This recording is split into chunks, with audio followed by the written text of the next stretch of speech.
Record. Greetings, everybody. My name is Tamika Newhouse. I am the founder and creator of Black Writers Weekend. And joining me for this conversation is Karyn Strong and Karyn Parsons. And we're going to discuss their stories, their children's book stories, as a matter of fact. And we're also going to dive a little bit more into their creative process and how they came about creating these characters and these stories. Karyn, I'm going to throw that joke at y'all all the evening. So Karyn and Karyn. Ladies, if you can jump in, introduce yourselves, tell us a little bit about who you are, and then we're going to jump right into the conversation about your stories. Okay, I'll go first. So I am Karyn Strong. I am the author of the middle grade novel, Just South of Home. There it is, yay. And it is basically a story of Sarah Green, who is an aspiring astrobiologist, and she and her friends are going to solve a ghost mystery in her small southern town and uncover some long hidden secrets. Oh, wow. Okay. That sounds really adventurous. I like it. What grade level is that, by the way? This is a middle grade, so ages 8 to 12, and then of course all your inner kid, all ages, kids of all ages. Right. That's why I was like, ooh, adventures. Mm-hmm. And Karyn Parsons, tell us a little bit about who you are, a little bit about your story, and how you came about creating it. Okay, well, I am Karyn Parsons, and I am, for many years, lived my life as an actress. So some people know me from The Fresh Prince of Bel-Air, playing Hilary Banks. Of course. It was a lifetime ago, but it was a lot of fun, and one of those lives that just sticks with you. But I don't mind. Yeah. I don't mind. But I had a great time doing that. It was something I always wanted to do since I was very little. Writing. My mother was a librarian, though, so I spent a lot of time in libraries reading. Oh, wow. All the time. I was an only child, and so I was with her doing that all the time. And I wrote here and there, but I never thought of myself as writer or writing. I was always about acting. That was always my thing. It wasn't until after The Fresh Prince was over that that passion was really ignited or reignited. And I started a nonprofit organization called Sweet Blackberry. And I was writing and loving writing. And for Sweet Blackberry, the mission was to tell little known stories of African American achievement to children. And I wanted initially to do it as books, but ended up doing them as small films, but still little animated films, but still had to write them. So I was writing them. Yeah. I'm happy to say that they are going to finally be picture books. That's happening. Lovely. So great. I'm very proud of the films themselves, but the books are great, or they're looking great. We have 2 of them done, and then somebody encouraged me that knew that I was very passionate about writing, and they said, I think you need to try writing a novel. And okay. So I said, all right. Okay. I'll try that. And I did. And so that was my first book, my debut novel, How High the Moon, which I don't have a picture of right now. I don't have with me, but How High the Moon. And that came out last year. Mm-hmm.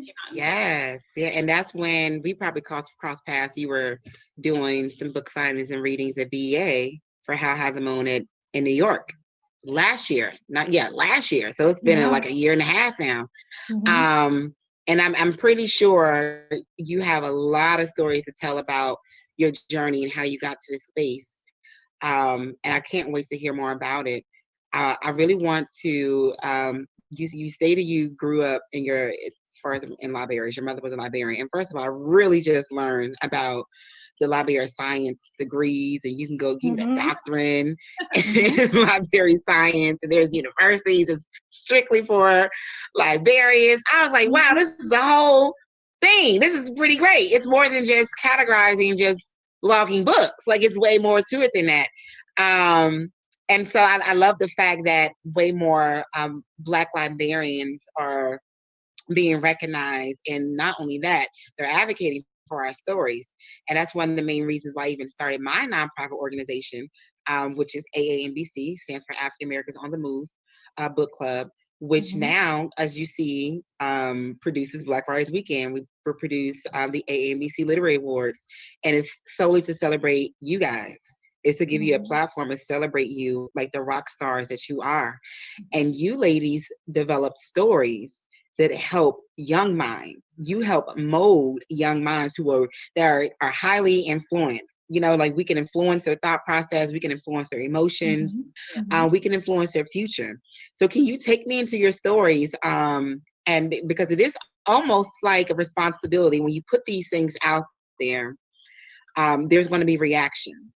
Right. And so you ladies have found success, and you found agents and publishers that believe in your stories. So you can tell me a little bit more about your stories and the impact that you're making with them. Why don't you go ahead, Karyn? Okay. I know that was a loaded question. I'm sorry. Well, no, I love that you said that, because the thing about writing for middle grade, that middle grade audience, most people say it's grades anytime 3 to 6th grade and 8 to 12. I love that age range because this is when children are starting to see themselves separate from their families. It's the start of all these different kinds of firsts, and they're trying to figure out who they are, and they're trying to figure out their thought patterns, and really just trying to find themselves in the world. So this is what I love writing for this age range. And for me, it's important because, like you say, you know, when kids are reading at this age, this is where they start to develop their love of reading. A lot of kids, unfortunately, especially Black kids, when they don't see themselves in the story and they can't see themselves reflected back, they lose their love of reading because they're reading things and they can't relate to them. They're reading stories about characters who don't look like them. So it's very important to me to be able to give that mirror to them, like Dr. Ruding Bishop Sims said, you know, mirrors and sliding doors. And I think one of the reasons that I want to write for this age group is to cultivate that love of reading for me. Yeah. Great. Yeah, I love it. Yeah, that's a really good thing to hear. That's really interesting because, you know, my son is 13, and so it's fun. It's interesting because of the things that the kids are going through right now. Like, I think for me, a lot of it is identity. It's such a time where they really are discovering, they're recognizing things, kind of like what you were saying. They're recognizing things in the world that they understand or they relate to. They're very sensitive to these things at this time. They're also really finding out who they think they are, and they're looking at identity and who, like you say, who looks like me or who doesn't, or different, just what they relate to. And I think that that's a really important part. And that's, I mean, we see that with so many middle grade stories, because that is really where they're living. Yeah. And take me to your main character and How High the Moon. Karyn, take me to your main character. Who are they? Her name is Ella. The main character is Ella. She's 11 years old, and she lives in, although it's told from 3 perspectives, I will say. It's told from Ella's perspective, as well as her 2 cousins, Henry and Myrna, who are 12 and 14. And she lives, it takes place in the 1940s during the Jim Crow South, in a little town outside of Charleston, South Carolina. Ella lives with her grandparents, who are Black. Her mother, who is Black, lives up in Boston. She's trying to be a jazz singer.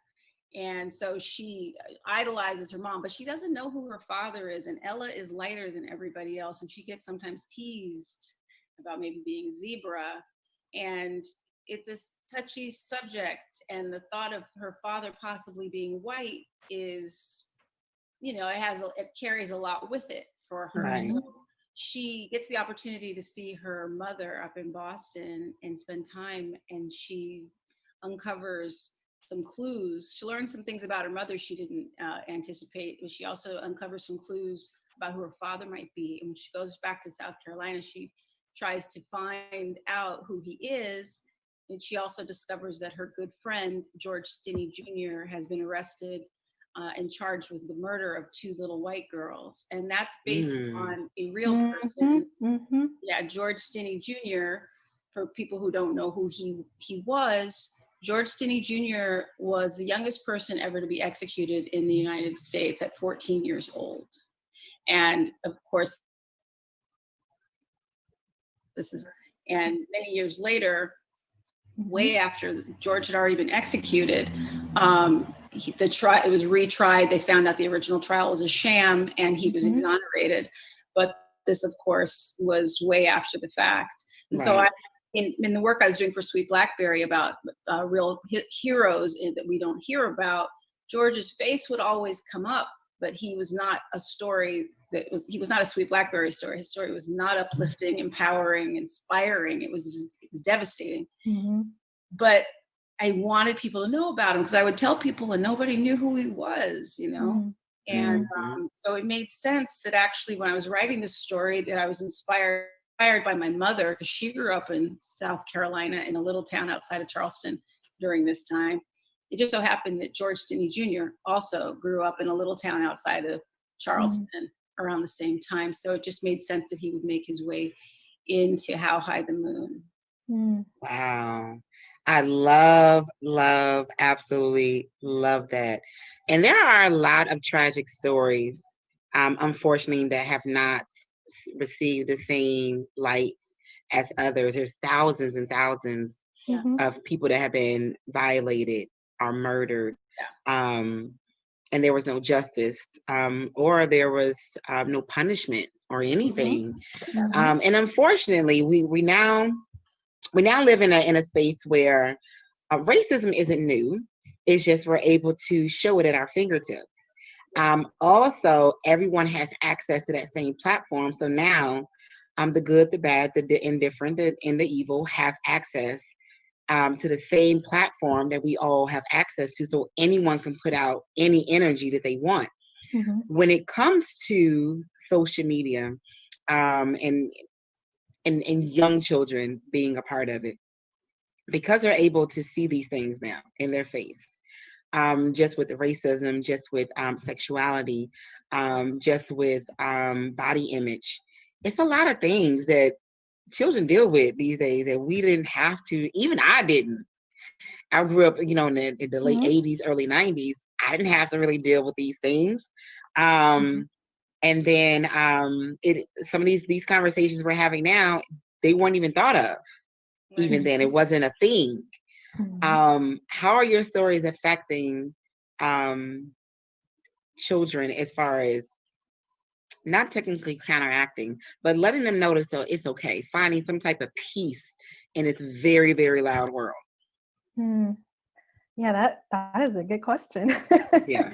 But I know for me, like just like with Karyn's main character, one of her point of view characters, Sarah Green is very smart. She loves science. Like I said earlier, she wants to be an astrobiologist when she grows up. She loves space. She's obsessed with Saturn. And one of the things I really want to put in the story is that she's being bullied because she's smart. I think she specifically says, they tell me I talk like a white girl. And I wanted to put that in there because I want Black girls especially to understand that being smart is not a liability. It is actually an asset. And your mind can take you far. Your mind can take you places beyond your imagining if you can apply yourself to that. And so I really wanted to put that in the story to let readers know, all readers actually, that being smart is an asset and that being different is also an asset. One of the things that I said in the story with her bullies is that she didn't not necessarily make up with them either. You have these feel good stories where the bully and the bully get together. Well, that didn't necessarily happen. And I also want kids to know that you don't really have to, you can, forgive your bully, but you don't have to be friends with them. Yeah. So. Right. That's good. I think that's very good. Good to hear. And that's I like that you said that, because I'm a realist. My children are not babies anymore. My daughter's 17 and my son is 13. And I've always had this teaching, and everything with me is a learning lesson. I was more of a teacher and a disciplinary, more so than a nurturer. And I'm a kind speaker, soft and model. I'm not Mhm. that at all. I'm more of like I Mhm. have high expectations. There are no excuses. You can do it, Mhm. type of thing. Mhm. And I always let them know about the great things about them, but also about the things that they can work on. Because letting them feel that the world is perfect or that it's going to be easy or that you won't have these particular challenges is unrealistic. And I think that, and also with knowing that sometimes people aren't your friends, or every Mhm. situation or every experience isn't for you, and it's Mhm. okay. It's perfectly fine. Mhm. So I really love that you actually said that, and you actually have that experience in your story, because it leads them to um, not expect the unexpected, but just expect some things not to technically Mhm. be all peaches and cream or sunshines and Mhm. rainbows. Mhm. I like that. I really like that. So, Karyn, let me go back to you as far as with your story, How High the Moon. Um, in relation to you, because I know you talk about your main character, and she struggles with discovering herself and her identity, and even down to on outwardly her skin, and Mhm. inwardly, obviously, her emotions, herself, her thoughts, all those things. Does this character have any resemblance to you growing up? And also, how did you discover your own superpower? How did you have discover your self love? um, it's funny, when I set out to write this story, I I thought it was going to be like a combination. Oh, it's going to be a combination of me and my mom. I get to step into her shoes and take a walk into what it was like, what it would have been like for me to grow up in rural, South Carolina, Mhm. during this time. And I'm writing it, and there are things that are clicking in here and there, whatever. But I'll tell you, I started. What did I do? I found a picture.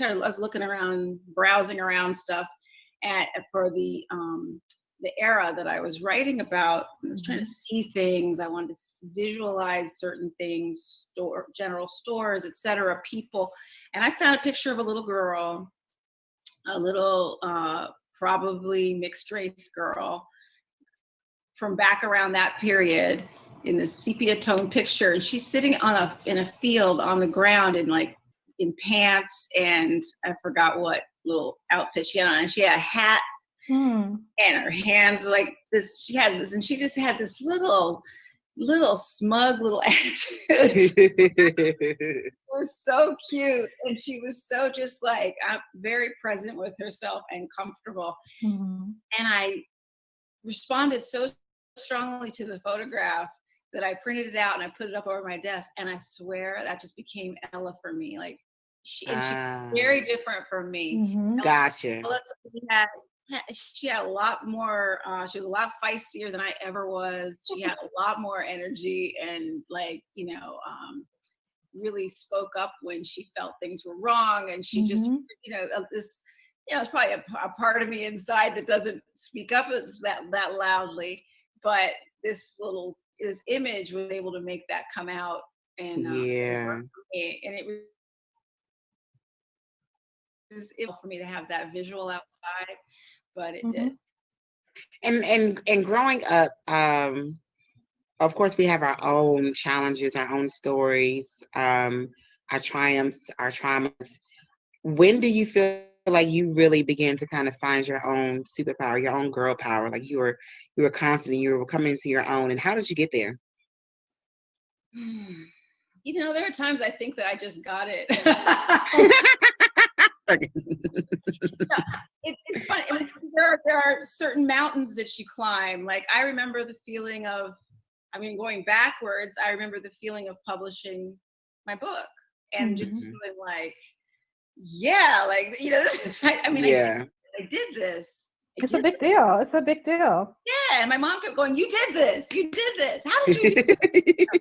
And it that was big. And when I would allow myself to, I would step outside and go, just be objective. Stop just going, yeah, but it's not what all this Yeah. stuff. When I stepped outside, I thought, no, that is, you are wherever you are in it. but you did this. Yeah. Also, I keep going back, like when I first had my kids, I mean, I felt like Wonder Woman. Like, you can't tell me anything. Right. You know, I had one and then I had another one. Now you can't tell, you know, like mighty, you know, and all those, and there are other things that have happened. I go back. So it's been happening in little gradual, that I just get stronger. I feel like as I get older and I make these accomplishments for myself, or something as incredible as having kids. But it does make me look at myself and go, wow, you're pretty amazing. And that definitely makes me love and appreciate myself, and that respect and love and appreciation of the things that I've had to overcome and that I continue to battle with, or my challenges. See who I am at this, in spite of all of it, and because of it, and everything makes me feel really just like proud and very loving of myself, and it makes me a much better friend, wife, parent. Yeah. Without a doubt. And Miss Strong, when did it?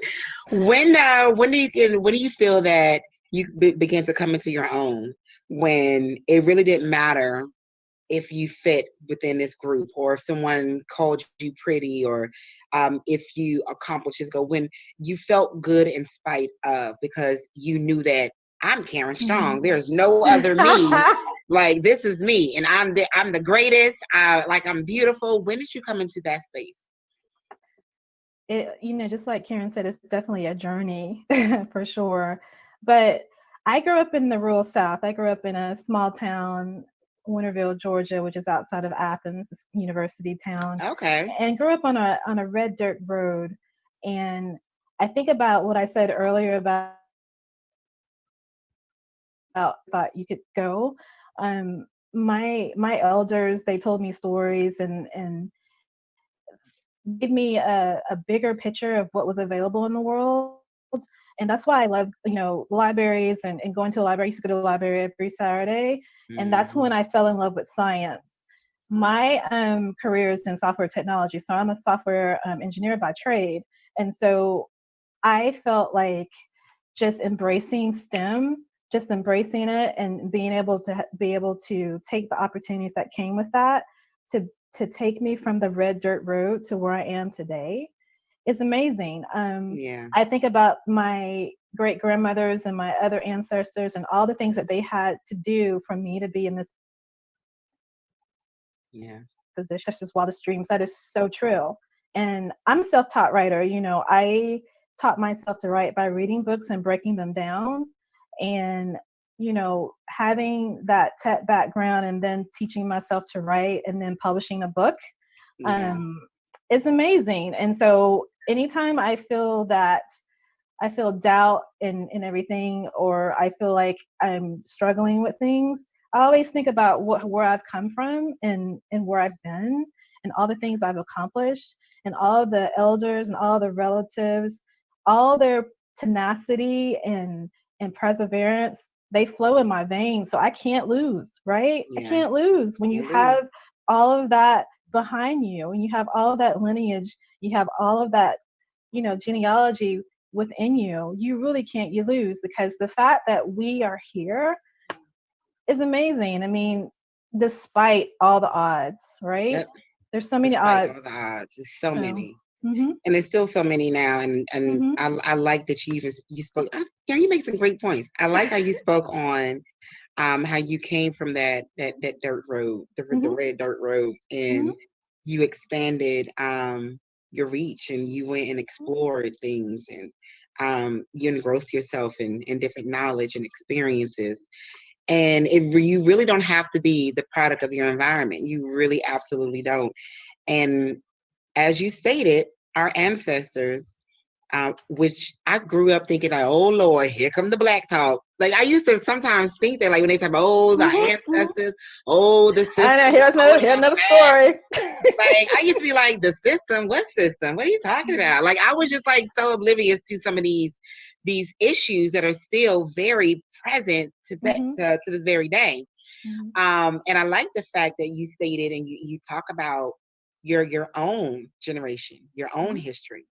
And I wear legacy on my shoulder here because I feel like that I am my mother's legacy. Every single thing that I do is it manifests as more generational wealth. It also feeds into where I came from. It makes me proud of my bloodline and also where I'm going. And I also want to be that first one that when I perish and I pass over, maybe before that, because I want my children to be able to eat from my fruit while I'm here. But I want to be able to pass things on. I didn't get that. Like my mother, she didn't pass over any type of wealth, but she passed over teachings. She was very hardworking. She was very strong-willed, and she was a praying woman. Like she was a praying, God-fearing woman. And those principles and those teachings that she taught me early on, has helped me grow into the person I am today.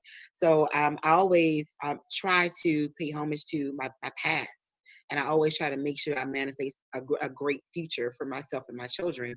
And that really is the core of AMBC, which is my organization. It's a movement. It's a literary movement. When you really process our very beginnings, we could not read, we could not write. We did not own anything. Right. And then as I got older and I started having some common sense, and because I was in Texas, Juneteenth is a Texas celebration. Yes, right? yes. So I knew about slaves being free. And I was like, well, what they do when they was free? Where they go? I said those things when I was a child because common sense, they didn't have anything, nor could they read, nor could they survive and have a roof over their head. And they didn't have anything. So how did it happen? Every single thing that we have now is because somebody had to fight for it. Nothing really was given to us. Everything had to be earned. And so we have to be appreciative of the opportunities we have now. And now there are thousands and thousands of published Black writers. And not only that, we are publishing and telling our story, our way. And you ladies are starting at that very, very early age of where it really, truly matters.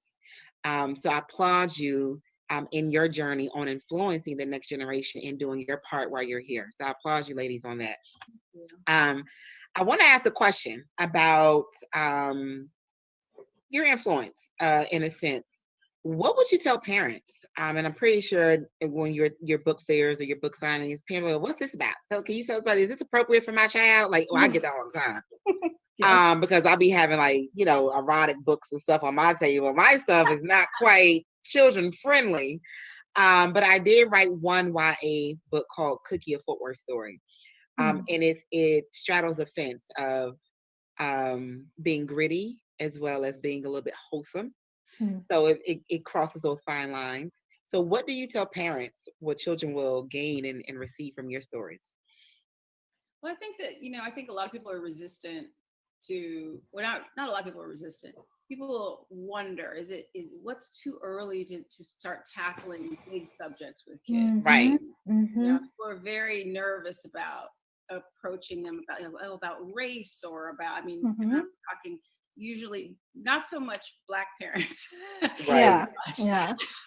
It's never us because we're having that conversation early. That can't be avoided at all. So I think people tend to even wonder, like, with certain things where things might be a little bit, they think, oh, is that too violent? Or is that too scary? What can kids handle? And I had I had to really deal with this head on when I started Sweet Blackberry, and we did our first story that actually dealt with the enslaved man, Henry Box Brown, who mailed himself to freedom. And in the story, well, for one thing, I had been wanting to do it for years. And when I sat down to write it, I thought, what am I doing? Writing a story about slavery for kids? Like, that's mean. Like, I'm going to tell people. I'm going to upset everybody. How do I convey this? There's so much to it it's so dark. How do I do this? And so that was really challenging, but I found myself even having to be careful about things like, I want them to know this, so I have to find a way. And that went on with telling a story about slavery. in How High the Moon, there are some things that are really difficult. Mhm. And, I talked and worked with my editors on stuff saying, is this too much? Like, I went there on some Mhm. stuff, and Mhm. I basically was like, you're gonna have to pull me back. Right. I don't, I'm new to the genre, to writing this. I know that some of these conversations have to happen. Mhm. I Yep. think it's important, and kids can take so much more than you realize, and they're Yep. ready for so much more. What I always tell parents, and I think it's really important for people to know, is when they have it in a book like this, when they have it in a story of people whose characters they understand and they feel compassion and empathy for, they have a better chance of digesting these stories and going to their teachers and their parents and saying, Yes. can we talk about this? What does this mean Mhm. exactly? Like, why would they do? Mhm. They're more invested. Mhm. To me, I think it's really important that we take this genre and we utilize it to bring stuff that's not always that easy to talk Yes. about to kids. Mhm. It's a perfect vehicle for it. Yep. Oh yeah. Yeah. Yeah, I totally agree with you, Karen, because, in my story, I talk about lynching and the Klan. These are facts that Yep. happened in the Deep South. Right. And I think a lot of parents are sort of, they're sort of hesitant to talk about this. But I think what you said earlier is like kids, we don't give kids enough credit. Kids can handle these hard topics. They Yeah. need to be discussed, need to be discussed early. Yes. They need to be discussed frankly. But I also think sometimes some parents are looking for like a teaching guide. And what I try to tell people is that my job, first of all, is to tell a good story. Yes. Kids Yeah. deserve a story first. Right. I can sprinkle in some facts and I can sprinkle in some history, but at the end of the day, I think, especially if you want to cultivate the love of learning, the love of reading, you need to tell the kids a good story first. Yeah. And I think, just like with you, it's like this mystery of trying to find who she is. Is like in my story, it's the mystery of who the Haints are, and the Haints is a Southern term for restless spirits who have been wronged. And Yeah. so, I think kids want to have that adventure. They want to have that mystery. And if they can learn some facts along the way, that's great. Exactly. But it's not supposed to teach them anything. Like you were saying, Karen, you can, once you read the story and you empathize with the characters, then if you want to move forward and deeper into the subject, then that's what you can do later. But I think Mhm. sometimes, especially with Black books, I think a lot of times parents and other teachers and librarians are expecting our books to do double duty. They want us to tell a story and Yeah. teach, Yeah. and we can't do that. We're not. This is not nonfiction. This is a fiction. Right. 100% agree with you, and I think what you said is really important. Hopefully they can understand. If you want to cultivate a love of learning in them, you want to Mhm. put them into a really good story and want them to go back to that book. You want them thinking about that book. Mhm. They want to go pick that up next time they get a chance. That is more important than anything. That is the best you can do for a kid, Mhm. is to get them Mhm. Yep. wanting to read more and more and Mhm. more. Yep. Absolutely. At that age, especially around that age. Especially that age. Yeah. Yep. Good, great answers, ladies. And I'm gonna have to agree again with both of your point of views as far as entertaining but having some, some underlining teachings in there. But of course, giving them a story, and of course, a story that they can relate to, characters that look like them. We're going to get ready to wrap up on this conversation, but before we do, I want to tap into what's next. You guys, Karen, I know you said you were creating your first round of picture books. Mhm. Miss Strong, I would like to know a little bit more about what you have developing, what's coming out as well for you. Yeah. Well, like I said, middle grade is my first love, and so I'm working on something like that. But I have been honored to be one of the contributors to the new Star Wars anthology that's coming Oh, out. It's exciting. okay. So I am And writing a congratulations. Black woman into the Star Wars canon. It's very exciting. That's really exciting. Um, Congratulations. Congratulations. Thank you. Look at that Black girl magic shining. And Karen, tell us about your picture books. You said it's going to be a series of them. Take us Yeah, into what we can expect. Well, we have coming up in December is the Bessie Coleman story. It's the Bessie Coleman story. How Bessie Coleman's wings took dreams took flight. I'm sorry, my mouth is not. Hey, I'm like that too. Oh, I love it. Yeah, but it's a story of Bessie Coleman, the first Black female aviator. Oh, wow. And it's she's got an incredible story. This is such an amazing woman. It's in 1921 got her international pilot's license. It was like 2 years before Amelia Earhart received hers. We know everything about Amelia Earhart. We know nothing about right. I mean, she was she couldn't just fly to France to go learn because she had no one was knew how to fly. People were just learning how to fly. So she had to learn the language. She had to get sponsorship to go. No one in America would teach her how to fly. So she had to go to France. She had to get sponsorship.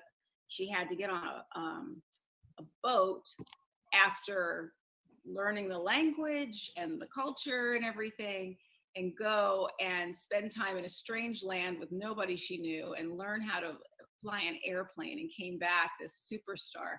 And I just think that she's the most inspiring. When you see pictures of her with her smile, and you just think, gosh, she should be smiling because she should be smiling because she did that. She did that. I mean, even by today's standards, I swear, if she was around now, she'd be all over Facebook. We'd be reposting. Yep. You see this, all the time. So she was a remarkable woman, and I'm really excited to bring her story this December. R. Gregory Christie did the illustrations. He's an amazing, talented, award-winning illustrator and a lovely man. But I'm just so pleased with how it's come together. And then next year, we're going to have Garrett's Gift, which is based on one of our films as well, the Sweet Blackberry films, about Garrett Morgan, the inventor. But you're amazing. I love that. I love the subject matters of your stories. Thank you. It's crazy that you mentioned Amelia, because I learned about her in elementary school. Yeah, but I didn't learn about. Didn't learn about Bessie though, did you? At all. I did not learn about Bessie until after Fresh Prince. I think I maybe had heard about her, but I didn't know about her until I was actually doing a play, and I played her.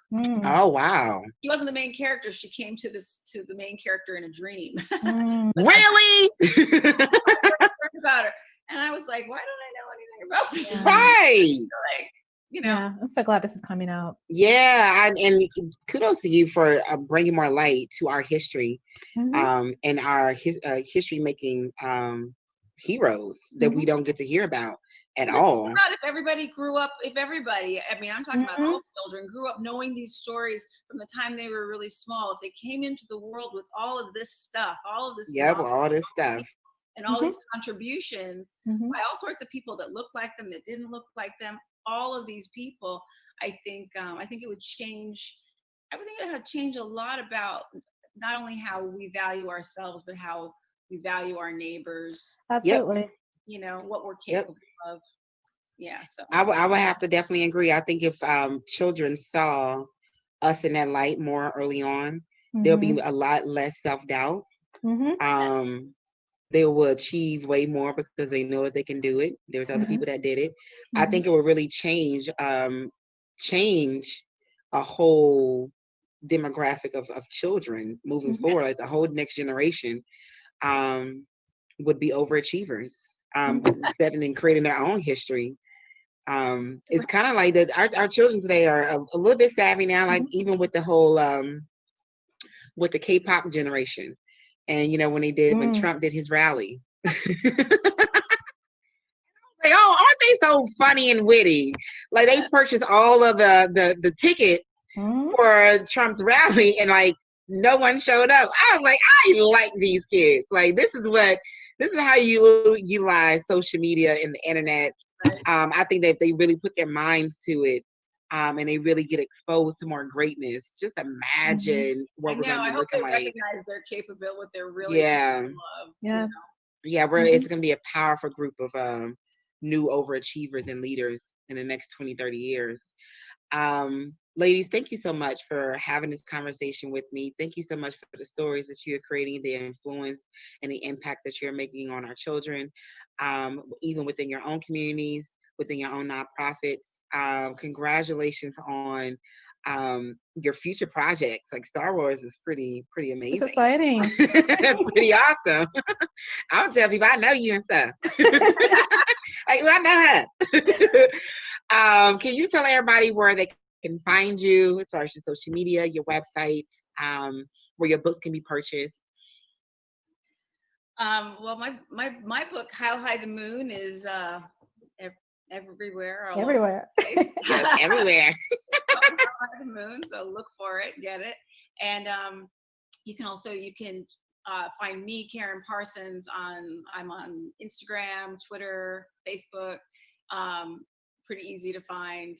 But also, Sweet Blackberry is also on Twitter, Facebook, excuse me, and Instagram. And I would really ask people to take a second and check out Sweet Blackberry, sweetblackberry.org, and see what we're about. I'm writing down right now. I'm going to make sure I do that. Yeah. And y'all can find me online. I'm on mostly Twitter and Instagram at Karyn Musings, SMUSINGS, Karyn Musings, and Karyn-strong.com. Just South of Home just came out in paperback. It has a reader guide in it, so it's perfect for people to talk, have a little book club with their kids. Came out July 7th. And the Star Wars from a Certain Point of View for The Empire Strikes Back comes out November 10th everywhere. Kudos. I love it. I love it. I absolutely love it. Again, thank you so much, ladies. Again, if anyone's curious to know more about Black Writers Weekend, you can go to blackwritersweekend.com, find us on Instagram as well as Twitter. And these conversations will be streaming for forever and a day. So make sure you contact these ladies. And you ladies are definitely welcome to join us next summer when Black Writers Weekend returns in Atlanta. It is like a street arts festival meets a film festival. There's lots of parties, socials, screenings, artist talks, panels such as these, if I didn't just say that. But it's so much. It spans 4 days. And we also do, we produce the AANBC Awards. Which is similar to the NAACP Image Awards. So you come out, you dress in your red carpet best, and it's a huge, wonderful production with performances and honors. We recently honored Nikki Giovanni, Tara McMillan, and all kind of different artists and creators you can think of. Those have led the way, even Toni Morrison, before she passed over. So we hope to see you guys there next summer. I'm definitely going to be watching and keeping tabs on you guys as you're part of the AANBC family. And let's stay in touch. Continue to be safe. And I will see you guys post-COVID. Yes. Thank you so much. This was really nice, you guys. Bye. Thank you, guys. Bye.